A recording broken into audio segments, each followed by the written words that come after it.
Okay, so balitang-balita po ito no, sa sports community. Isang Serbian basketball player during the FIBA World Cup ang natanggalan ng kidney dahil sa basketball injury. According sa Manila Times, the basketball player underwent surgery after sustaining an injury during their victory game over South Sudan at the Smart Araneta Coliseum last August 30. Burisa was operated on for the first time during the night between August 30 to 31. And then the doctors monitored the recovery of the player. Due to complications, nagkaroon ng komplikasyon yung incident na nangyari sa kanya, the doctors decided that a new operation was necessary. On September 3, due to the changes in the vitality of the kidney itself, medyo nagbago yung naapekto ang kidney. Nagkaroon ng complication. The entire kidney had to be surgically removed. Tanggal po yung buong kidney niya. Actually, meron tong video clip. So, panoorin natin sabay-sabay. Review natin. Malawach looking for a handoff. Madu goes to the three. Three is up, no good. So, ito siya, no? May binabantayan siya sa baba ng ring. It falls into the hands of Nunyaman. Pak, ayan, tumama na siya dito. Yung siko nung kalaban niya tumama dito sa kaliwang tagiliran ng basketball player.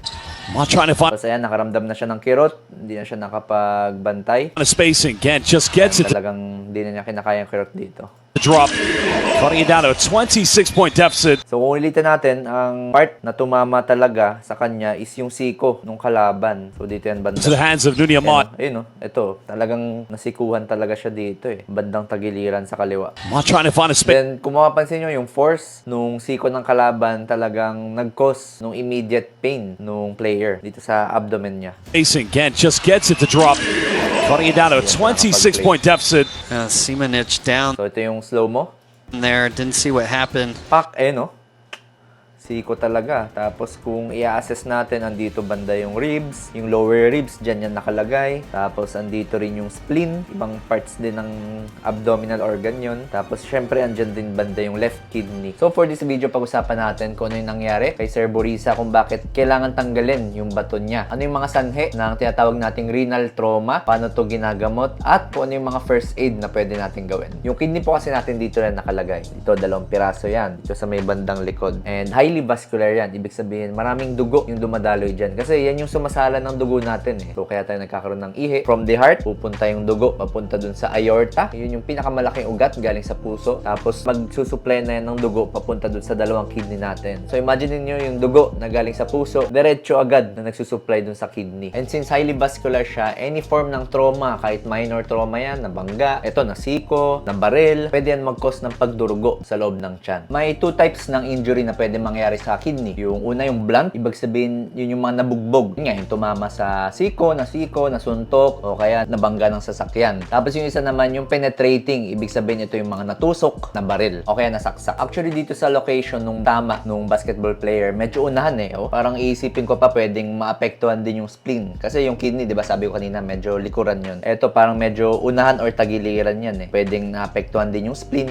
katabing organ yun ng left kidney. Pwede ring naapektuhan dyan yung ribs, yung mga lower ribs. Ngayon, kapag sobrang lakas nung force, nung siko nung kalaban, tapos na-transfer yung force papunta dun sa ribs, pwede magka-fracture yung ribs. Tapos yung fractured segments na yun, pwede pumunta dun sa spleen, pwede ma-injury din yung spleen, o kaya pwede rin pumunta sa kidney. Usually, yung pasyente, aside sa pain, of course, intense pain niya kasi nasira yung kidney mo, sobrang sakit niyan. Pwede sila makaramdam ng pagdurugo sa pag-ihi. Yun yung tinatawag nating hematuria. Actually, may mga patients din ako before na nagbabasketball sila, tapos nagkamali ng talon, nagkamali ng bagsak, nasiko, o kaya nasuntok, tapos nakakaramdam ng pagdurugo or napapansin nila medyo brown or medyo kulay C2 yung ihi nila. So pagkatingin ko sa kidney, meron na palang sira. Ang gamutan nito, pwede po kayong operahan, pwede rin namang hindi. So depende po sa severity ng injury ng kidney. Pero regardless po sa severity, ito ay isang medical emergency. Ibig sabihin, hindi po do dapat patagalin kapag kayo nakakaramdam or alam nyo na nabugbog yung dito sa tagiliran nyo tapos talagang sumasakit siya, dapat pumupunta na po agad sa emergency room. Sa emergency room, i-interviewin kayo, tatanungin kung saan yung masakit, tapos baka i-ultrasound kayo para makita yung status ng kidney, kung meron bang pagdurugo, kung meron bang mga nasirang ugat. Pwede rin kayo ma-CT scan para makita kung gaano ka-severe yung injury dun sa mga nakapaligid na organ. So, mas kita po yun sa CT scan. Ilan po sa mga complication na pwedeng nangyari dun sa basketball player, nabanggit ko na rin kanina actually. Yun po yung pagdurugo sa loob ng tiyan o kaya naman pagtagas ng ihi. Remember, kidney gumagawa yan ng ihi. Kapag nasira yan, of course, yung mga ihi na na-form dyan, pwede yung tumaga sa loob ng tiyan nyo. Dok, nung isang araw, naglaro ako ng basketball.